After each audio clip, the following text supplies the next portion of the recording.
Hello प्यारे बच्चों, क्या हाल चाल है आप सभी के। बच्चों अभी हम पढ़ रहे हैं रासायनिक बंधन वाला चैप्टर, केमिकल बॉन्डिंग वाला चैप्टर। और अपने लास्ट लेक्चर में हमने वहां पर फजांस का नियम अध्ययन किया था, जब हमने देखा था कि फजांस ने हमें एक नया शब्द दिया था, ध्रुवीकरण। बच्चों ध्रुवीकरण के द्वारा हम देखते हैं कि जहां पर जिस यौगिक में ध्रुवीकरण ज्यादा होता है वो अधिक सहसंयोजी प्रवृत्ति का होता है, और जहां पर कम होगा वो अधिक आयनिक प्रवृत्ति का होता है। बच्चों साथ में हमने पिछले लेक्चर में देखा था कि किस प्रकार से हम ध्रुवीकरण को कम ज्यादा कर सकते हैं, यानी उसके कौन कौन से प्रभावित करने वाले कारक थे। बच्चों आज हम अध्ययन करने वाले हैं ध्रुवीकरण के अनुप्रयोग। तो आप अपनी कॉपी में हेडिंग नोट करेंगे, ध्रुवीकरण के अनुप्रयोग यानी इसके क्या क्या फायदे हो सकते हैं। ध्रुवीकरण के अनुप्रयोग। अनुप्रयोग को पढ़ने से पहले मैं आपसे कहना चाहता हूं कि ध्रुवीकरण को प्रभावित करने वाले कारकों पर आप एक बार फिर से नजर डाल लें, क्योंकि वो पांचों कारक यहां पर काम आने वाले हैं। बच्चों यहां पर हम बात करें सबसे पहले नंबर 1 पर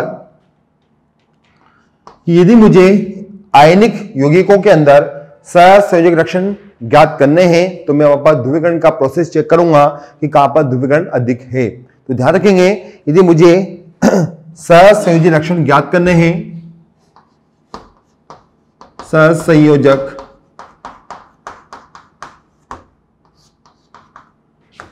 लक्षण हमें ज्ञात करने हैं, तो हम देखते हैं कि कौन से यौगिक में ध्रुवीकरण अधिक होगा। जहां पर ध्रुवीकरण अधिक है वहां पर सहसंयोजी लक्षण वहां पर अधिक हमें दिखाई देंगे। नेक्स्ट में बात करें नंबर 2 पर। नंबर 2 पे हम लेते हैं इसका जस्ट उल्टा, जहां पर हमें चेक करना है आयनिक लक्षण की अधिक मात्रा, तो हम चेक करेंगे कि कौन से यौगिक में सबसे कम होता है ध्रुवीकरण। तो कहने का मीनिंग हुआ ये इसके व्युत्क्रमणानुपाती संबंध प्रदर्शित करता है। ओके, जिस हमने एग्जांपल काफी सारे वहां पे देखे थे, हमने वहां पे नोट किया था कुछ इस प्रकार से कि हमारे पास में यदि रखा हुआ है एल्यूमिनियम का नाइट्राइड है, एल्यूमिनियम का ही ऑक्साइड है, और एल्यूमिनियम का हमारे पास में है फ्लोराइड है। ठीक है बच्चों, ये अपने पास 3 यौगिक है एल्यूमिनियम के। मुझे चेक करना है कि यहाँ पर सबसे अधिक ध्रुवीकरण कहां पर हो रहा है। जहां पर अधिक ध्रुवीकरण होगा वो अधिक सहसंयोजी प्रवृत्ति का हमें दिखाई देगा। तो आइए देखते हैं, हम यहाँ पर कारक अप्लाई करते हैं। यहाँ पर हम देखते हैं कि यहाँ पर +3, मतलब कहने का मीनिंग हुआ सभी पर एल्यूमिनियम +3 पर है, नाइट्रेट यहाँ पर -3 पर है, ऑक्साइड यहाँ पर होता है 2 माइनस पर, और यहाँ पर फ्लोराइड क्या बच्चों F यहाँ पे दिखाई दिया मुझे -1 पर। ठीक है, तो मैंने यहाँ पर एनाइन पर आवेश का मान निकाल लिया है। हम देखते हैं कि बाएं से दाएं जैसे मैं देखता हूं तो यहां पर नेगेटिव आवेश क्या हो रहा है, कम हो रहा है। नेगेटिव आवेश कम होगा तो पास वाला जो एल्यूमिनियम +3 आयन है वो उसको ज्यादा ध्रुवीकृत नहीं कर पाएगा। मतलब कहने का मीनिंग क्या हुआ कि यहां पर नेगेटिव आवेश कम होने की वजह से ध्रुवीकरण हमें यहां पर कम होता हुआ दिखाई दिया। अतः सहसंयोजी जो लक्षण है वो यहां पर क्या होने लगे, कम होने लगे। तो सबसे अधिक सहसंयोजी प्रवृत्ति का कौन होगा बच्चों, यहां पर एल्यूमिनियम नाइट्रेट मुझे यहां पर दिखाई देगा, सबसे अधिक सहसंयोजी प्रवृत्ति का दिखाई देगा। बच्चों साथ में हम यहां पर चेक कर सकते हैं आयनिक लक्षण को भी। आयनिक लक्षण देखिए यहाँ पर, इसके लिए हम एग्जांपल नोट कर सकते हैं। यहाँ पर अब हम धनायन को चेंज करना चाहेंगे। यहाँ पर आपके पास में है NaF MgF2 LF3। ओके, यहाँ पर F- सभी का कॉमन है। धनायन यहाँ पर +1 में है, +2 में है, +3 में है। और आपसे पूछा जा रहा है कि इस बार कि सबसे अधिक आयनिक यहाँ पर कौन होगा। तो देखते हैं, यहाँ पर हमने देखा धनायन क्या हो रहा है, पॉजिटिव आवेश यहाँ पर बढ़ता जा रहा है, पॉजिटिव आवेश का मान यहां पर हमें बढ़ता हुआ दिखाई देता है। ठीक है, प्लस थीटा हमें बढ़ता हुआ दिखाई दिया। बच्चों प्लस आवेश यहां पर बढ़ता है तो ध्रुवीकरण का जो प्रोसेस है वो क्या होगा, अधिक होगा। तो हमने नोट किया ध्रुवीकरण यहां पर क्या हो रहा है बच्चों, यहां पर हमें अधिक दिखाई देता है। ठीक है, ध्रुवीकरण अधिक दिखाई देगा तो यहाँ पर आयनिक लक्षण क्या होंगे बच्चों, हमें कम दिखाई देंगे। अतः मैं बोल सकता हूं कि यहाँ पर आयनिक जो लक्षण है वो कब कम हो रहे हैं, आयनिक जो लक्षण है वो हमें कम होते हुए दिखाई दे रहे हैं। अतः सबसे अधिक आयनिक हमें मिलेगा NaF, यहाँ पर हमें मिलता है सबसे अधिक आयनिक लक्षण वाला यौगिक मिल जाएगा। तो इस प्रकार से बच्चों में यहाँ पर ध्रुवीकरण को देखते हुए आयनिक यौगिकों के अंदर सहसंयोजी लक्षण वो आयनिक लक्षण की व्याख्या यहाँ पर कर सकता हूं। अनुप्रयोग नंबर बच्चों हम नेक्स्ट नंबर पर आते हैं। अनुप्रयोग नंबर हम आते हैं नंबर थर्ड पर। नंबर थर्ड पर देखते हैं रंग की तीव्रता। रंग की तीव्रता की हम बात करेंगे यहां पर। बच्चों रंग की तीव्रता का मीनिंग हुआ कि कौन से यौगिक रंगहीन है, कौन सा यौगिक वहां पर रंगीन है। ठीक है, मतलब कलरफुल है और कलरलेस की हम बात करें यहाँ पर, कौन सा रंगहीन है और कौन सा वहां पर रंगीन है। बच्चों हमने पढ़ा है कि यदि कोई भी यौगिक रंगीन है उसके पीछे एक कारण होता है इलेक्ट्रॉन का घूमना फिरना। ठीक है, इलेक्ट्रॉन का घूमना फिरना। यदि किसी यौगिक में इलेक्ट्रॉन को घूमने फिरने की जगह ज्यादा मिल जाती है तो वो यौगिक अधिक रंगीन हमें दिखाई देगा। और यदि काफी कम जगह है या जगह नहीं है इलेक्ट्रॉन के घूमने फिरने की, वहां पर स्थानांतरण नहीं हो पा रहा है, इलेक्ट्रॉनों का ट्रांसफर नहीं हो पा रहा है इलेक्ट्रॉनों का, तो वो यौगिक मुझे वहां पर रंगीन की जगह रंगहीन दिखाई देगा, मतलब वो कलरलेस मुझे वहां पर दिखाई देगा। तो ध्यान से देखिएगा बच्चों, जहां पर हम देखते हैं, हम बात करें ध्रुवीकरण के अनुप्रयोग की। ध्रुवीकरण में हमने देखा था कि धन आयन पास वाले ऋण आयन को खींचेगा अपनी तरफ। जितना ज्यादा खींचेगा उतना ही इलेक्ट्रॉन क्या होंगे, ऋण आयन से धन आयन के समीप आते जाएंगे। और यदि दूरी अधिक हो चुकी है, ज्यादा खींचा आपने, तो इलेक्ट्रॉन बहुत दूर से चलते हुए धन आयन के पास में आएंगे और धन आयन के पास में आएंगे तो वहां पर रंग की जो तीव्रता है वो वहां पर अधिक बढ़ने लगेगी। या इसका हम उल्टा बोल सकते हैं कि किसी आयनिक यौगिक के अंदर ध्रुवीकरण काफी कम हो रहा है, नहीं के बराबर होता है, थोड़ा बहुत तो होता है, मतलब बहुत कम हो रहा है। धन आयन पास वाले ऋण आयन को बहुत कम खींच पा रहा है, बहुत कम खींचेगा तो इलेक्ट्रॉन का स्थानांतरण बहुत कम मात्रा में होगा। ठीक है, ऋण आयन से धन की तरफ बहुत कम मात्रा में होगा। अतः हम बोल सकते हैं ऊर्जा का निष्कासन वहां पे कम होगा, अतः वो यौगिक मुझे सफेद या रंगहीन दिखाई देगा। तो यहां पर हम देखते हैं एग्जांपल्स, इसको समझने की कोशिश करते हैं। रंग की तीव्रता की मैं बात कर रहा हूं तो ध्यान से देखिएगा, ये बढ़ती है कब, जब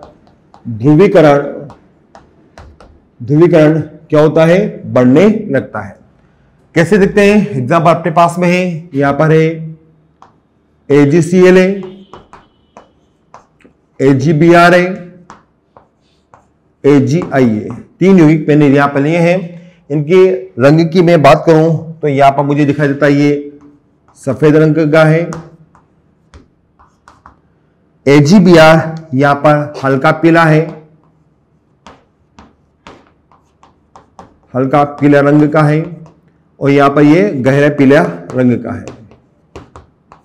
ओके, तो आपने देखा कि जब मैं ऊपर से नीचे यहां पर देखता हूं तो यहां पर जो रंग की तीव्रता है वो बढ़ती जाती है। क्या हो रही है, यहां पर रंग की तीव्रता वो हमें बढ़ती हुई दिखाई देती है। ठीक है, ऐसा क्यों होता है, आइए हम देखते हैं। बच्चों यहां पर ध्यान से देखिएगा, हम बात करें AgCl की, तो AgCl में Cl माइनस छोटा है और AgI में I माइनस क्या है, सबसे बड़ा हमें दिखाई दिया। तो बच्चों यहां पे क्या होगा, यहां पे जो Cl है वो अपने आकृति को, जो गोलाकार है, वो अपने आकृति को बहुत कम मात्रा में क्या करेगा, ध्रुवीकृत कर पाएगा Ag+ के द्वारा। ठीक है, इतना सा ध्रुवीकरण उसके अंदर हुआ। AgBr में हम देखते हैं जो ब्रोमाइड है, जो प्रारंभ में गोलाकार होगा और इसकी आकृति Cl की तुलना में ज्यादा है, तो उसका जो ध्रुवीकरण है वो यहां पर हमें थोड़ा अधिक दिखाई देगा। ठीक है, AgI की बात करें, ये आकार में सबसे अधिक है, बड़ा है, अतः इसका जो ध्रुवीकरण है वो यहां पर हमें सबसे अधिक दिखाई देगा। देखिए यहां पर इसका ध्रुवीकरण काफी अधिक हो रहा है। कौन करता है ये करता है Ag+, यहां भी कौन करता है Ag+, यहां भी कौन करेगा Ag+। तो बताइए इलेक्ट्रॉन को घूमने फिरने की जगह कहां पर ज्यादा मिली? तो आपका आंसर होगा सर लास्ट वाले में इलेक्ट्रॉन को घूमने फिरने की जगह ज्यादा मिल रही है, अतः ध्रुवीकरण ज्यादा हो रहा है लास्ट वाले यौगिक में AgI में, अतः उसकी जो रंग की तीव्रता है वो भी हमें यहाँ पर ज्यादा दिखाई देती है। तो हमने नोट किया कि लास्ट वाले में हमने देखा ध्रुवीकरण ज्यादा है। ऐसा क्यों हुआ कि ऊपर से नीचे आने पर नेगेटिव आयन का जो आकार है वो यहां पर बढ़ता हो जा रहा है, अतः ध्रुवीकरण यहां पर हमें बढ़ता हुआ दिखाई देगा, राइट, बढ़ता हुआ दिखाई देगा। और ध्रुवीकरण अधिक है तो रंग की तीव्रता भी क्या होगी वहां पर हमें अधिक दिखाई देती है। तो बच्चों ये अपने पास हुआ अनुप्रयोग नंबर 2 की हमने यहां पर बात करी है। जो अनुप्रयोग नंबर हम आते हैं 4th नंबर पर आते हैं। 4th नंबर पर ध्यान से देखिएगा, 4th नंबर पर हमें ध्यान रखना है। हम बात करें यहां पर तापीय स्थायित्व की। तापीय स्थायित्व की स्थायित्व की हम बात करते हैं, इसको बोलते हैं हम इंग्लिश में थर्मल स्टेबिलिटी। काफी इंपॉर्टेंट है, जनरली प्रश्न में एग्जाम में प्रश्न पूछे जाता है, ठीक है, इसको हम ट्रिपल स्टार देंगे, इंपॉर्टेंट है। तो बच्चों ये थर्मल स्टेबिलिटी होती क्या है? सपोज कीजिए हमारे पास में कोई एक यौगिक है, हमने एक लिया है यौगिक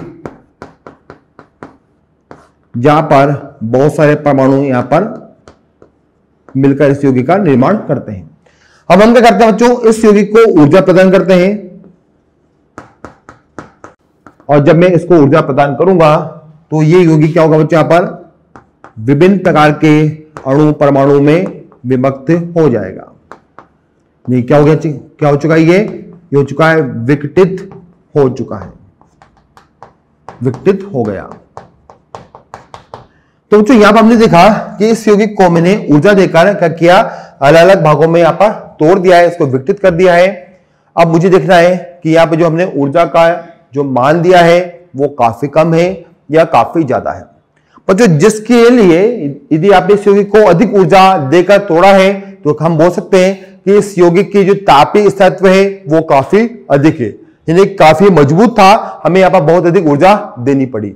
और यदि ये कम ऊर्जा से टूट जाता है तो हम बोलेंगे कि यहाँ पर जो हमारे यौगिक है वो काफी क्या था, दुर्बल था, उसके जो अणु परमाणु परस्पर अच्छे से बंधित नहीं थे, कम ऊर्जा से टूट गए, अतः उसका तापीय स्थायित्व क्या हुआ बच्चों, तापीय स्थायित्व उसका काफी कम था, ठीक है। तो तापीय स्थायित्व का मीनिंग क्या हुआ कि किसी भी यौगिक को तोड़ने के लिए आवश्यक ऊर्जा का मान उसके तापीय स्थायित्व का निर्धारण करता है कि वो अधिक मजबूत है या फिर वो कम मजबूत है। तो बच्चों हम बात करें तापीय स्थायित्व की कि तापीय स्थायित्व कब बढ़ेगा, तो ध्यान से देखिएगा, यदि मुझे तापीय स्थायित्व को बढ़ाना है, तापीय स्थायित्व को मुझे बढ़ाना है, तापीय स्थायित्व की मैं बात कर रहा हूं, यदि मुझे इसको बढ़ाना है तो हमारे पास यौगिक कैसा होना चाहिए, आयनिक या सहसंयोजी प्रवृत्ति का। बताइए आपके पास यौगिक यदि आयनिक प्रवृत्ति का है तो उसके अंदर आयन प्रबल बंध से जुड़े रहेंगे, अधिक मजबूत रहेंगे, अधिक ठोस रहेंगे। अतः कहने का मीनिंग क्या हुआ कि तापीय स्थायित्व क्या होता है बच्चों, तापीय स्थायित्व आयनिक यौगिकों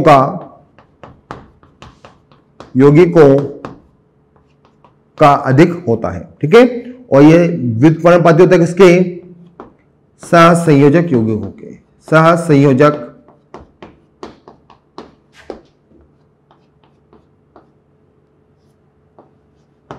यौगिकों के, ओके।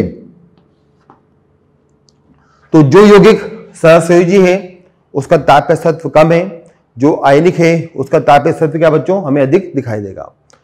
अब हम ये तो जान चुके हैं कि यदि किसी यौगिक में ध्रुवीकरण ज्यादा हुआ तो वो सहसंयोजी प्रवृत्ति का होगा, और सहसंयोजी प्रवृत्ति का होगा तो तापीय स्थायित्व क्या होगा उसका बच्चों, कम हो जाएगा।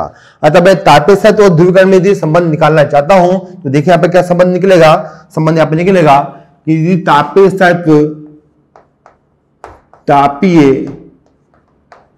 स्थायित्व मुझे अधिक रखना है तो मुझे यौगिक में ध्रुवीकरण क्या करना पड़ेगा, मुझे कम करना होगा।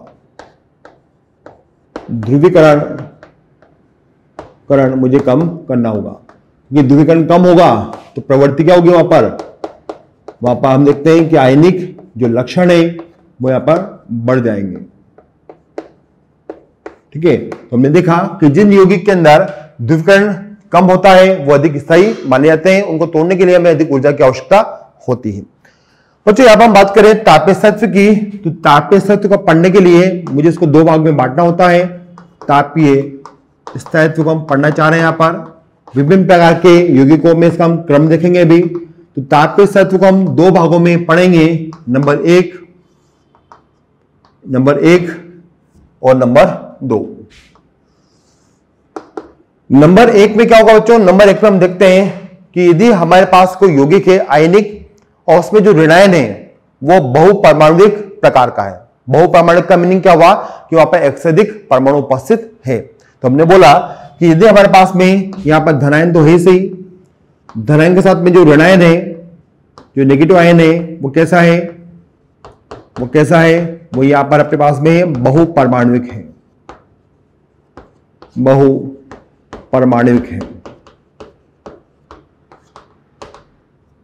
बहुपरमाणुक होना चाहिए। ठीक है, या फिर हम बात करें कि हमारे यौगिक जो आयनिक है उसमें धनायन तो है सही, साथ में जो नेगेटिव आयन है वो बहुपरमाणुक इस बार नहीं है, वो कैसा है, वो एकल परमाणुक है। वो हमें दिखाई दे रहा है कैसा, एकल परमाणुक।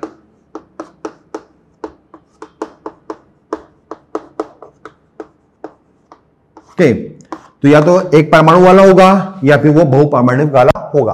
ठीक है बच्चों, जैसे हम बहुपरमाणुक की बात करें तो हमारे पास में काफी सारे यहाँ पर नेगेटिव आयन है। जैसे हम बात करें यहाँ पर एग्जांपल में हमने यहाँ पर लिया है कार्बोनेट को, बाइकार्बोनेट को, सल्फेट को, नाइट्रेट को, ठीक है, हाइड्रोक्साइड को आदि। इन सब में देखिए आप एक से अधिक परमाणु हैं। जैसे कार्बन में कितने हुए, 3 ऑक्सीजन 1 कार्बन, 4 परमाणु हो चुके हैं। तो सब में यहाँ पर एक से अधिक मुझे परमाणु दिखाई देते हैं आयन के अंदर। एकल परमाणु की हम बात करें तो एकल परमाणु पे अपने पास आ सकते हैं, जैसे X माइनस आ सकता है। X माइनस का मीनिंग क्या हुआ, ये अपने पास में क्या बच्चों यहाँ पर हैलाइड है। ठीक है, ये क्या अपने पास में हैलाइड है। यहाँ पर हम ले सकते हैं ऑक्साइड को या नाइट्रेट को या आदि।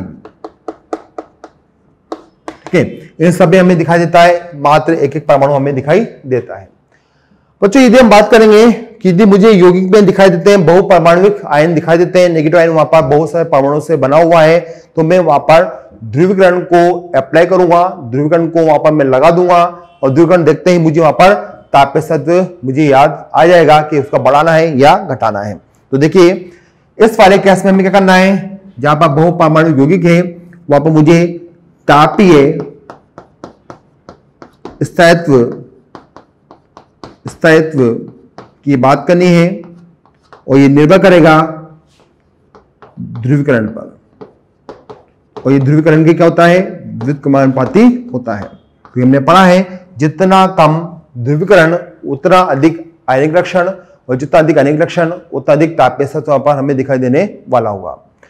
तो यहां पे ध्यान रखेंगे, यहां पे जो आंसर आएगा वो हमें ध्रुवीकरण को देखते हुए देना है। नेक्स्ट, यदि आपके पास में एकल परमाणुक यहाँ पर अपने पास में आयन दे रखे हैं तो यहाँ पर हम क्या करेंगे, यहाँ पर हम देखते हैं तापीय जो स्थायित्व होगा, तापीय स्थायित्व की जो हम बात करेंगे वो हम बात करेंगे जालक ऊर्जा के अनुसार। जालक ऊर्जा मतलब धनायन और ऋणायन जब आकर्षित होते हैं तो निकलने वाली ऊर्जा को हम जालक ऊर्जा कहते हैं। जितनी अधिक जालक ऊर्जा निकलेगी उतना यौगिक हमारा ठोस कठोर होता जाएगा और उसको तोड़ने के लिए हमें वहां पर अधिक ताप देना होगा, वो अधिक तापीय तत्व प्रदर्शित करेगा। कहने का मीनिंग क्या हुआ कि तापीय तत्व हम बढ़ेगा इस वाले केस के अंदर कब, जब वहां पर जालक ऊर्जा का मान हमें अधिक दिखाई देगा। तो जिन यौगिक में जालक ऊर्जा का मान अधिक होगा उनका तापीय तत्व क्या होता है बच्चों, काफी अधिक दिखाई देता है। तो हम तापीय तत्व के जो एग्जाम्पल होंगे उनको हमने दो कैटेगरी में बांट दिया है, नंबर 1 और नंबर 2 के अंदर। ठीक है, तो यहां पर इसको नोट करेंगे, फिर हम आगे बढ़ते हैं। इनके एग्जाम्पल में पहले एग्जाम्पल लेंगे जहां पर बहुपरमाणुक हमें ऋणायन यहाँ पर दिखाई देते हैं। तो इसको नोट कीजिएगा। आगे चलते हैं फिर हम।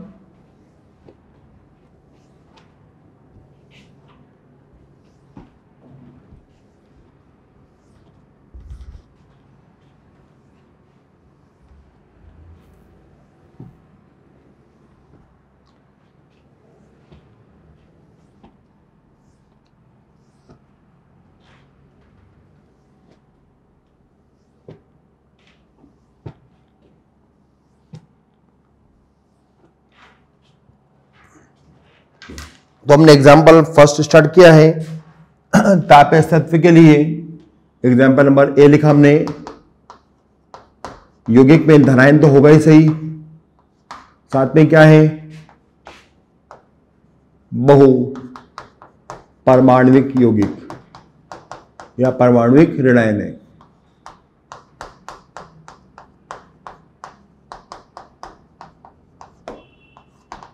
ओके, तो ध्यान से रखिएगा। यहां पर हम बात करें ऐसे यौगिक जहां पर हमें बहु परमाणविक ऋणायन दिखाई देते हैं। यहां पर हम सबसे पहले ले सकते हैं कार्बोनेट को। ठीक है बच्चों, किसके लिए ले सकते हैं? यहां पर हम कार्बोनेट्स को हम यहां पर ले सकते हैं। तो हमने नोट किया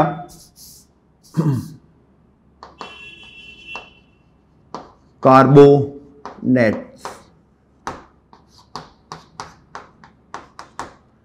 ये अपने पास में फर्स्ट एक है, लिखेंगे हम कार्बोनेट। सेकंड एक लिखेंगे यहां पर हम कार्बोनेट। ठीक है, ये वर्ग संख्या है फर्स्ट है और ये सेकंड है वर्ग संख्या हमने नोट कर रखी है। तो यहां पर हमने लिखा वर्ग संख्या एक में अपने पास में जो कार्बोनेट है उसका नाम होगा लिथियम का कार्बोनेट, सोडियम का carbonate, potassium carbonate, rubidium carbonate, caesium का कार्बोनेट।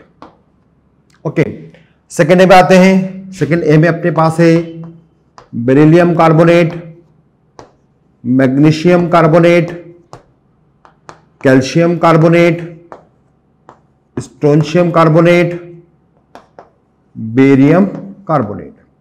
ये अपने पास में फर्स्ट है सेकेंड के कार्बोनेट हमने यहां पर प्रदर्शित किए।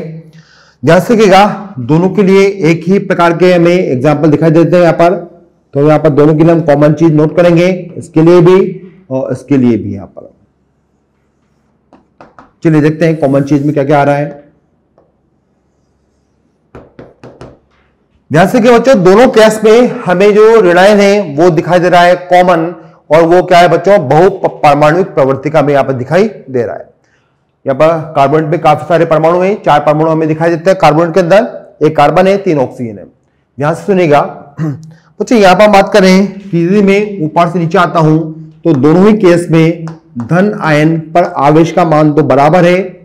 +1 सब में +1 है, यहां पर +2 सब में +2 है। अतः मैं बात करूंगा यहां पर धनायन का आकार, यदि मैं वर्ग में ऊपर से नीचे आता हूं दोनों ही कंडीशन पे, तो यहां पर मुझे बढ़ता हुआ दिखाई देगा। धनायन का आकार यदि ज्यादा है तो ध्रुवीकरण क्या होगा बच्चों, वो बड़ा जो धनायन है वो पास वाले ऋणायन का बहुत कम कर पाएगा ध्रुवीकरण। इसका मीनिंग क्या हुआ कि नीचे जाने पर हम देखते हैं ध्रुवीकरण क्या हो रहा है, कम हो रहा है। तो नीचे वाले जो यौगिक होंगे उनकी जो प्रवृत्ति होगी वो क्या होती है, वो हो जाती है बच्चों यहां पर आयनिक प्रवृत्ति यदि प्रदर्शित करेंगे। कहने का मीनिंग क्या हुआ कि यहां पर आयनिक लक्षण, आयनिक जो लक्षण होंगे वो हमें यहां पर अधिक दिखाई देंगे। और जो अधिक आयनिक है उनका तापीय स्थायित्व, तापीय स्थायित्व, तापीय स्थायित्व क्या होगा, वो मुझे बढ़ता हुआ दिखाई देगा। मुझे इसका आंसर देना था, हमने इसका आंसर दे दिया है। तो जब तापीय स्थायित्व की बात करें तो नीचे वाले जो यौगिक होंगे वो अधिक तापीय स्थायित्व प्रदर्शित करेंगे दोनों ही वर्गों के अंदर। ओके, तो यहां पर हमने एग्जांपल लिखा है तापीय स्थायित्व का, यहां भी एग्जांपल लिखा हमने तापीय स्थायित्व का। तो बच्चों जो नीचे वाले यौगिक हैं, आयनिक यौगिक हैं, वो अधिक आयनिक लक्षण गुण रखते हैं, अतः उनको तोड़ना थोड़ा मुश्किल होता है, इसलिए उनका तापीय स्थायित्व क्या होता है बच्चों, वहां पर हमें अधिक प्राप्त होता है। एक विशेष बात का ध्यान दीजिएगा, यहाँ पर हम तापीय सत्व की बात कर रहे हैं कि नीचे वालों में तापीय सत्व बहुत अधिक होता है। तो बच्चों ध्यान से देखते हैं कि यदि मैं लिथियम कार्बन को गर्म करता हूं, लिथियम कार्बन को मैं गर्म करता हूं, तो लिथियम कार्बोनेट में आयनिक लक्षण थोड़ा कम है, सहसंयोजी लक्षण वहां पर ज्यादा है, क्योंकि लिथियम छोटा है, ध्रुवीकरण अधिक करेगा। अतः बच्चों क्या हुआ कि जब मैं लिथियम कार्बन को मैं गर्म करता हूं तो ये टूट जाता है। किसके अंदर टूटता है? लिथियम कार्बन को मैंने गर्म किया, कार्बोनेट से एक ऑक्सीजन लिथियम के पास आती है तो बनता है यहां पर Li2O, और कार्बन से एक ऑक्सीजन चली गई है तो यहां पर निकल जाती है CO2 गैस, यहां पर मुक्त हो जाती है।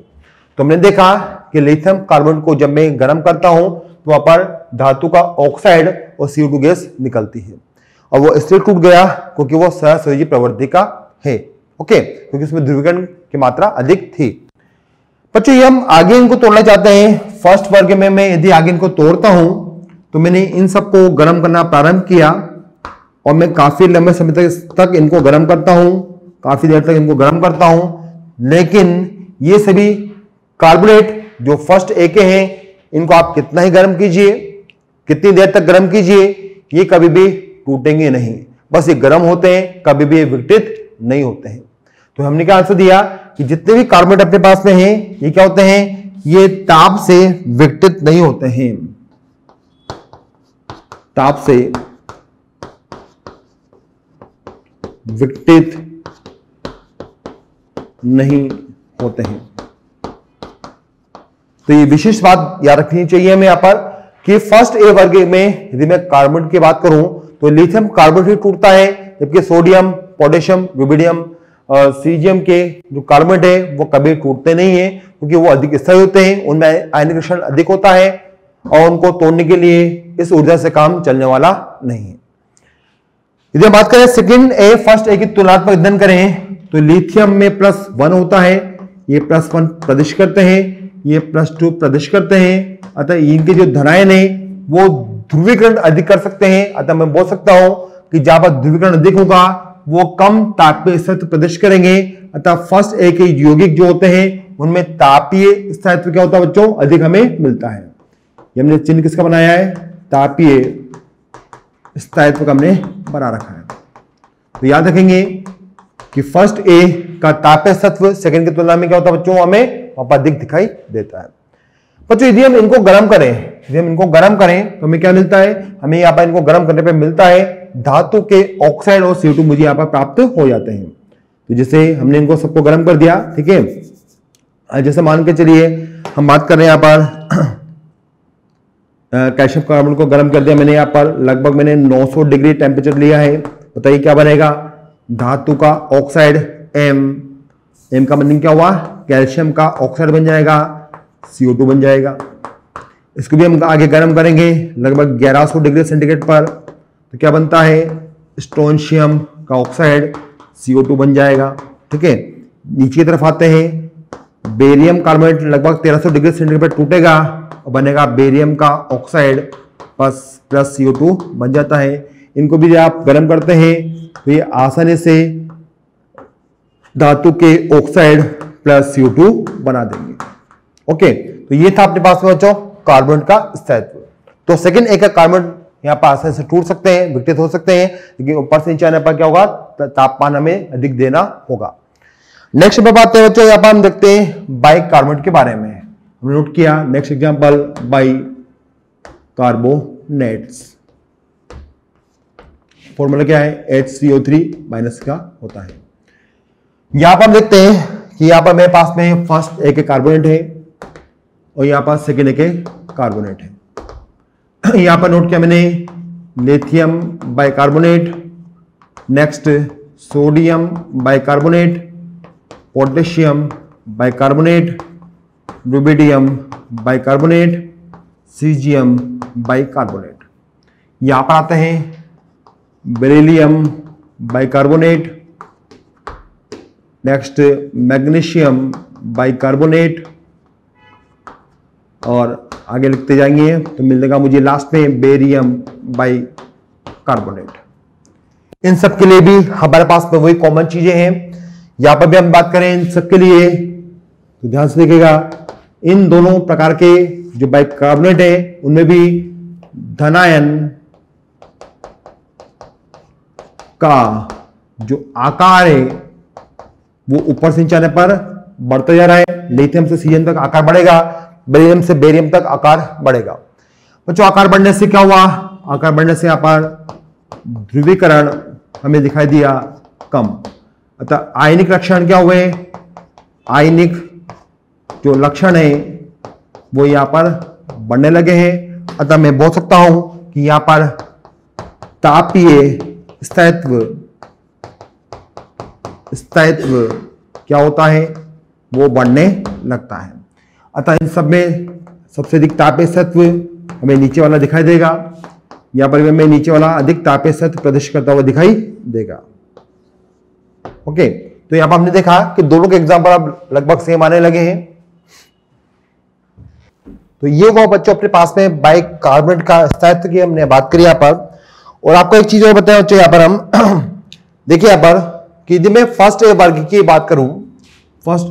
बात करूं तो बताइए यहां पर सबसे अधिक सह संयोजी प्रवृत्ति का कौन सा बाइकार्बोनेट है? तो आपका आंसर होगा कि सर यहां पर ध्रुवीकरण सबसे अधिक हो रहा है। तो लिथियम जो बाइकार्बोनेट है वो सबसे अधिक यहां पर क्या है? सहसंयोजी प्रवृत्ति का है। बच्चों ये इतना सहसंयोजी प्रवृत्ति का है कि इसके अंदर आयनिक लक्षण काफी कम हो गए, काफी कम होते हैं। अतः इसको तोड़ने की आपको आवश्यकता नहीं है, ये ऑलरेडी ही द्रव अवस्था में आपको मिलेगा। ठीक है, ध्यान दीजिएगा। तो यहां पर फर्स्ट ए में जो हमने अंडरलाइन किया है लिथियम बाइकार्बोनेट को लिथियम बाइकार्बोनेट बच्चों सेकेंड ए पे आते हैं। सेकेंड ए में हमने देखा कि सेकेंड ए और फर्स्ट ए की मैं बात करूं तो अधिक ध्रुवीकरण कहां पर होता है? जिस पर +2 आवेश है, या तो +1 था या +2 आवेश है। अतः हमने देखा कि सेकेंड ए वालों में ध्रुवीकरण की मात्रा अधिक है। अतः हम बोल सकते हैं कि लिथियम बाइकार्बोनेट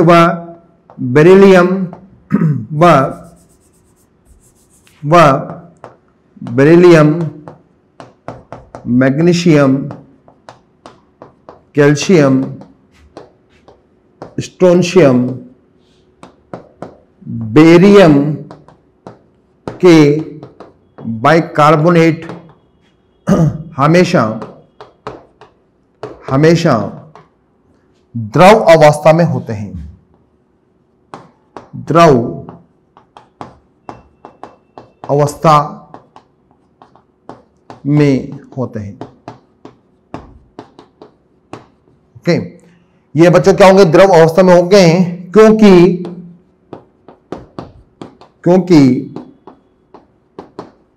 ध्रुवीकरण अधिक होता है। ओके, ध्रुवीकरण की मात्रा अधिक होगी तो बच्चों क्या होंगे? ये मुझे हमेशा कैसे अवस्था में दिखाई देंगे? द्रव अवस्था में मुझे दिखाई देंगे।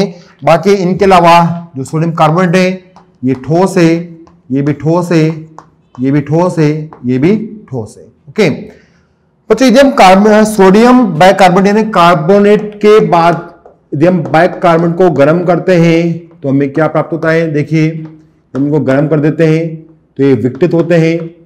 जो ठोस अवस्था में वही विघटित होंगे और बच्चों ये विघटित होकर बनाते हैं सोडियम का कार्बोनेट प्लस H2O। ठीक है, तो इसको तोड़ दिया हमने और यहां पर जो बाइकार्बोनेट है वो बनाते हैं सोडियम कार्बोनेट और H2 में टूट जाते हैं। इसके जैसे ही पोटेशियम, नेक्स्ट रुबिडियम, सीजियम भी आसानी से हम तोड़ सकते हैं, लेकिन नीचे आने पर मुझे तापमान अधिक देना होगा। ठीक है, तो ये हुआ बच्चों अपने पास में बाइकार्बोनेट के एग्जांपल। नेक्स्ट पेपर आते हैं हम यहां पर अब सल्फेट में। सल्फेट के एग्जांपल देखते हैं, जिसे फर्स्ट ए का सल्फेट है, सेकेंड ए का सल्फेट की हमने बात करी है, लिथियम सल्फेट। यहां पे कौन सा आएगा? बेरिलियम सल्फेट मुझे यहां पे मिलेगा। यहां पर हम नीचे पहुंचते हैं तो लास्ट में मुझे मिलता है सीजियम का सल्फेट, यहां मिलेगा हमें लास्ट में बेरियम का सल्फेट। अब हमें पता लग चुका है कि यदि हमारे पास में ऋणायन बहु परमाणुविक है तो ऊपर से नीचे आने पर जो ध्रुवीकरण है, ध्रुवीकरण क्या होगा, वो होता है कम, अतः तापीय स्थायित्व यहां पे क्या होगा बच्चों, बढ़ जाएगा। ठीक है, तो नीचे आने पर इन सभी केस में भी तापीय स्थायित्व हमें बढ़ता हुआ दिखाई देता है। तो नीचे वाले क्या है, अधिक तापीय स्थायित्व प्रदर्शित यहां पर करेंगे। बच्चों ऐसे हम बात करें यहां पर नाइट्रेट की बात कर सकते हैं।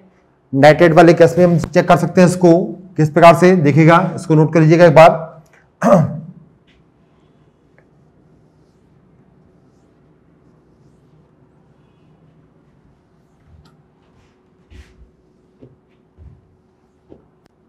तो हम यहां देख रहे हैं, हमें यहां पर बेसिक कॉन्सेप्ट समझ में आ चुका है कि यदि मेरे पास में ऐसा आयनिक यौगिक है जिसके पास में बहुपरमाणुविक क्या है, ऋणायन है, तो मैं ऊपर से नीचे आने पर उनका तापीय तत्व हमेशा हर केस में बढ़ा दूंगा। ठीक है, नेक्स्ट एग्जांपल लिखते हैं हम यहां पर नाइट्रेट के NO3 माइनस, जिसे हम बोलते हैं नाइट्रेट। फर्स्ट ए के लिख सकते हैं, सेकेंड ए के लिख सकते हैं लिथियम नाइट्रेट,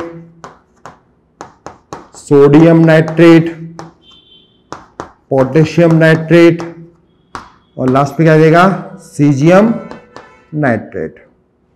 यहां पर आते हैं बेरिलियम नाइट्रेट, मैग्नीशियम का नाइट्रेट और लास्ट में आ जाएगा बच्चों कौन सा, बेरियम का नाइट्रेट। चलिए बताइए, यहां पर ऊपर से नीचे आने पर ध्रुवीकरण क्या हो रहा है, सेम जैसे हमने पहले नोट किया है, सेम बताना है।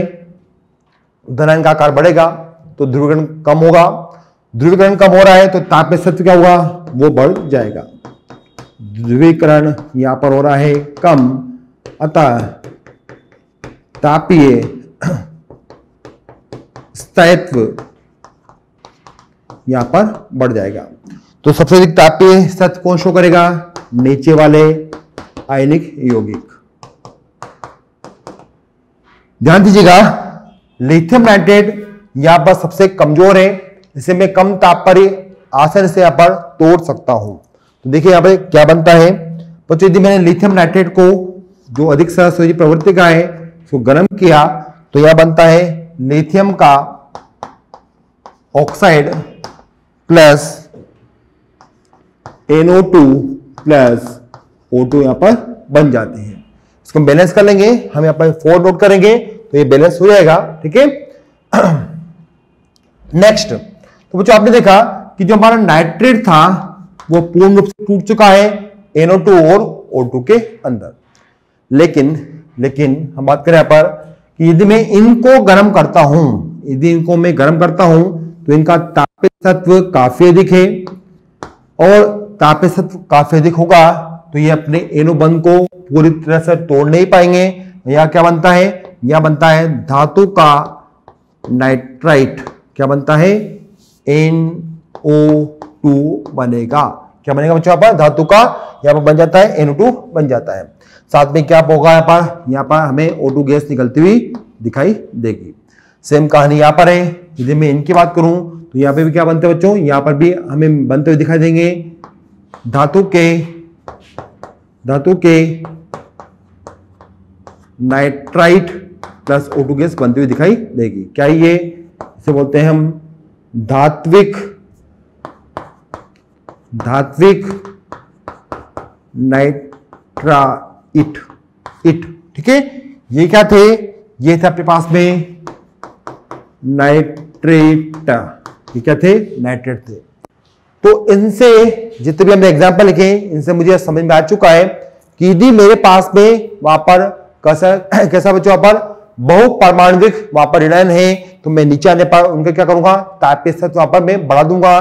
चाहे वो हाइड्रोक्साइड हो, चाहे वो नाइट्रेट हो, चाहे वो सल्फेट हो, चाहे बाइकार्बोनेट हो, चाहे वो कार्बोनेट हो। ठीक है, अब हम बच्चों हम सेकेंड एग्जांपल लेते हैं जहां पर हम देखते हैं कि हमारे पास धनायन तो है लेकिन साथ में जुड़ा हुआ है एकल परमाणविक क्या ऋणायन। ओके, एकल परमाणु क्या जुड़ा हुआ आपके पास में, वहां पर ऋणायन मेरे पास जुड़ा हुआ है। एकल परमाणु की हमने बात करी थी, जैसे फ्लोराइड है, क्लोराइड है, नाइट्राइड है, ऑक्साइड है, ये सब एकल परमाणु होते हैं। इन सब में बच्चों में तापीय स्थायित्व की बात करनी है तो वहां पर मैं चालक ऊर्जा को देखता हूं, लेटेस्ट एनर्जी जहां पर ज्यादा होती है वहां पर तापीय स्थायित्व भी क्या होगा, अधिक मुझे प्राप्त होगा।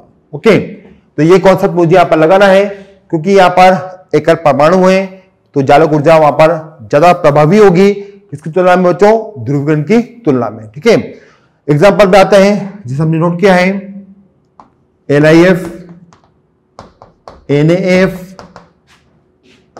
KF, RbF,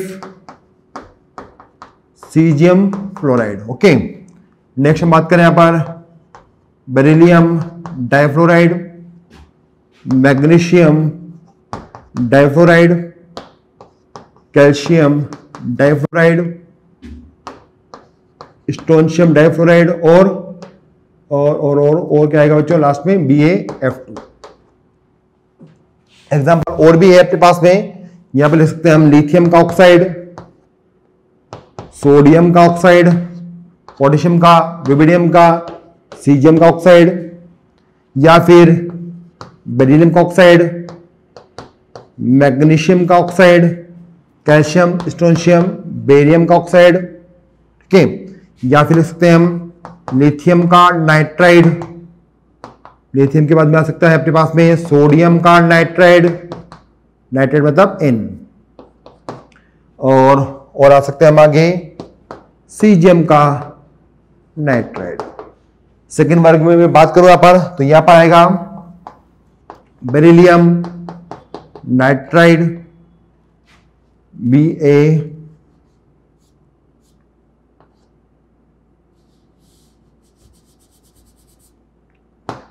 Be3N2 Mg3N2 और लास्ट में लिख सकते हैं हम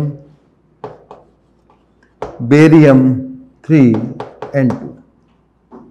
ओके, तो बच्चों हमने देखा कि यहां पर जितने भी ऋणायन है वो एकल परमाणुविक है। ये दो नहीं है, ये नाइट्राइड है जिस पर एक N पर -3 होता है। ये तो हमने उसका आणविक सूत्र प्रदर्शित किया है।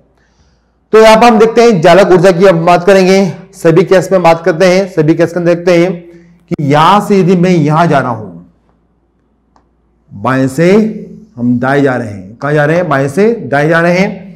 तो बाएं से दाएं जाने पर हमें दिखता है कि यहां पर सभी केस में धनायन का आकार बढ़ता जाता है, धनायन का आकार बढ़ता जाता है। तो नोट किया हमने कि यहां पर धनायन का आकार बढ़ेगा। ठीक है, हमने पढ़ा बच्चों कि लेटेस्ट एनर्जी आकार के व्युत्क्रमानुपाती होती है। ठीक है, आकार यदि बड़ा होगा तो चालक ऊर्जा का मान वहां पर हमें कम प्राप्त होगा। सिंपल सा कॉन्सेप्ट है, छोटे छोटे आयन है तो अधिक आकर्षण होगा, अधिक चालक ऊर्जा निकलेगी।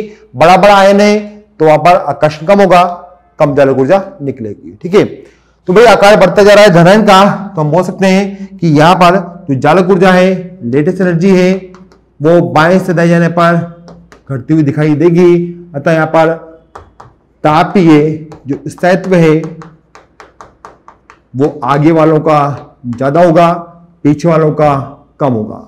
मतलब तापीय स्थायित्व क्या होगा बच्चों, यहां पर हमें कम होता हुआ दिखाई दे रहा है। सभी केस की सेम कहानी है, तीनों पॉइंट सभी के लिए मैंने कॉमन लिखे हैं, आप चेक कर लेना। सभी केस में धनायन का आकार बढ़ता जा रहा है और हमें पता लगा धनायन का आकार बढ़ेगा तो वहां पर लेटेस्ट एनर्जी कम होगी और तापीय स्थायित्व का मान क्या होगा, हमें कम होता हुआ दिखाई देगा। अतः सबसे स्ट्रॉन्ग कौन से हैं, सबसे स्ट्रॉन्ग आगे वाले हमें यहाँ पर दिखाई देते हैं। इनको तोड़ने के लिए हमें काफी अधिक मात्रा में ऊर्जा देनी पड़ेगी। ठीक है, तो बच्चों ये हो आपके पास में तापीय स्थायित्व का क्रम। अब आते हैं बच्चों हम अनुप्रयोग नंबर नेक्स्ट पाते हैं। अनुप्रयोग नंबर हम बात करें तो यहाँ पर अपने पास में होगा 5वें नंबर का अनुप्रयोग होगा। 5वें नंबर का हम देखते हैं अनुप्रयोग। तापीय सत्य मैंने यहाँ पर खत्म कर दिया है। अगला आता है बच्चों, अभी हम पढ़ रहे हैं ध्रुवीकरण के अनुप्रयोग में। ध्रुवीकरण के अनुप्रयोग में हम आगे बात करें तो हम यहाँ पर मेल्टिंग पॉइंट, बॉइलिंग पॉइंट की भी बात कर सकते हैं, गलनांक, क्वथनांक की बात कर सकते हैं। जिन यौगिकों के अंदर ध्रुवीकरण ज्यादा होगा वो अधिक सहसंयोजी प्रवृत्ति के होंगे, और वो अधिक सहसंयोजी प्रवृत्ति के हैं क्योंकि गलनांक व क्वथनांक का मान क्या होगा बच्चों, हमें वहां पर कम ही प्राप्त होगा। तो ध्यान दीजिएगा, यहां पे मैं बात कर रहा हूं किसका, गलनांक व क्वथनांक की। गलनांक व क्वथनांक ध्रुवीकरण पर निर्भर करते हैं। जहां पर ध्रुवीकरण ज्यादा होगा उनका गलनांक क्वथनांक क्या होगा बच्चों, कम हमें मिलेगा। तो ध्रुवीकरण आप कम कर दीजिए तो गलनांक क्वथनांक वहां पर बढ़ेंगे, और ध्रुवीकरण यदि आपने ज्यादा कर दिया तो गलनांक और क्वथनांक वहां पर हमें कम होते हुए दिखाई देते हैं। एग्जाम्पल की हम बात करते हैं। जैसे एग्जाम्पल अपने पास में है BeCl2, बेरिलियम, मैग्नीशियम का क्लोराइड है। लास्ट में आएंगे क्या आएगा अपने पास में, बेरियम का आ जाएगा क्लोराइड। ओके, यहां पर अपने पास में सेकेंड है, हमने लिखे क्लोराइड हमने नोट कर दिए हैं। नेक्स्ट पे पाते हैं, और लिख सकते हैं यहां पर हम CF2, strontium F2, barium F2। ठीक है, ये अपने पास में फ्लोराइड है। कौन से, सेकेंड है अपने पास है यहां पर। ऐसे मैं लिख सकता हूं, फर्स्ट ए के भी नोट कर सकते हैं हम, सोडियम फ्लोराइड। सोडियम में आगे लिख सकते हैं मैग्नीशियम का फ्लोराइड है, एल्यूमिनियम का ट्राई फ्लोराइड है। चलिए इनमें हम बात करते हैं मेल्टिंग पॉइंट या बॉइलिंग पॉइंट की हम बच्चों बात करें तो ध्यान से देखिएगा, ध्यान सकते हैं ना कि बेरिलियम छोटा है, छोटा होगा तो ध्रुवीकरण ज्यादा करेगा, और ध्रुवीकरण ज्यादा करेगा तो गलनांक क्वथनांक का मान कम होगा। अतः मेल्टिंग पॉइंट, बॉइलिंग पॉइंट का मान हमें बढ़ता हुआ यहां पर दिखाई देता है। ठीक है, कैल्शियम, स्ट्रोंशियम, बेरियम में छोटा कौन है, कैल्शियम है। जो छोटा होगा वो ध्रुवीकरण ज्यादा करेगा, अतः मेल्टिंग पॉइंट, बॉइलिंग पॉइंट इसका ही कम होगा। सोडियम, मैग्नीशियम और एल्यूमिनियम में हमें छोटा दिखाई दिया, कौन, एल्यूमिनियम +3, क्योंकि यहां पर आवेश का मान कितना है, +1, यहां पर है +2, यहां पर है +3। अतः हम बोल सकते हैं कि एल्यूमिनियम +3 यहां पर अधिक छोटा है, अतः ध्रुवीकरण यहां पर ज्यादा होगा, अतः गलनांक क्वथनांक भी इसका हमें कम दिखाई देगा। ऐसे में एग्जांपल और नोट कर सकते हैं, वहां पर ऑक्साइड के रूप में रख सकते हैं हम Na2O, MgO, L2O3। चलिए बताइए, हम बात करें मेल्टिंग पॉइंट की तो किसका ज्यादा होगा। वो जो हम बात करें मेल्टिंग पॉइंट की, गलनांक बिंदु की, तो ये मैग्नीशियम, सोडियम है, मैग्नीशियम है, एल्यूमिनियम है, ऑक्सीजन तो तीनों कॉमन है।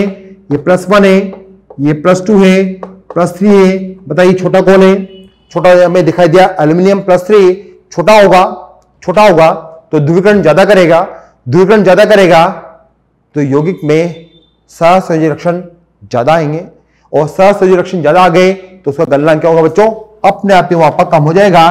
तो सबसे अधिक गलनांक मुझे किसका दिखाई देगा, यहाँ पर सोडियम ऑक्साइड का दिखाई दे रहा है। ठीक है, तो हमने यहां पर गलनांक के पॉइंट को नोट किया।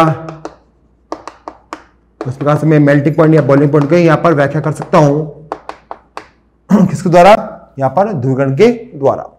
तो बच्चों ये अपने पास में मुख्य रूप से यहां पर हमने देखा कि मुख्य रूप से यहां पर अपने पास में 5 अनुप्रयोग होते हैं जिनसे मैं ध्रुवीकरण को आसानी से समझ सकता हूं, और ध्रुवीकरण को मैं बता सकता हूं कि ध्रुवीकरण से आयनिक यौगिकों के अंदर कौन कौन से गुण मुझे वहां पर दिखाई देते हैं परिवर्तित होते हुए यहां पर। ठीक है, उसको नोट कीजिए, फिर हम आगे बढ़ते हैं। तो बच्चों अब हम यहां पर बात करेंगे विलेयता की। विलेयता काफी इंपॉर्टेंट है, यहां पर टॉपिक है। विलेयता में भी हम इस तरह के क्रम या ऑर्डर यहां पर व्यवस्थित करेंगे। तो बच्चों आयनिक यौगिक की जो विलेयता है वो मुख्य रूप से जालक ऊर्जा, और जलविद्युत ऊर्जा, साथ में हम बात करें ध्रुवीकरण के ऊपर भी निर्भर करती है। और ये किस प्रकार से निर्भर करती है, इन सबको देखने के लिए, इन प्रकार के कारक को देखने के लिए जो विलायतों को प्रभावित करते हैं, इनके लिए मिलेंगे आपको नेक्स्ट लेक्चर के अंदर। तो आज के लिए काफी है, आज के लिए थैंक यू।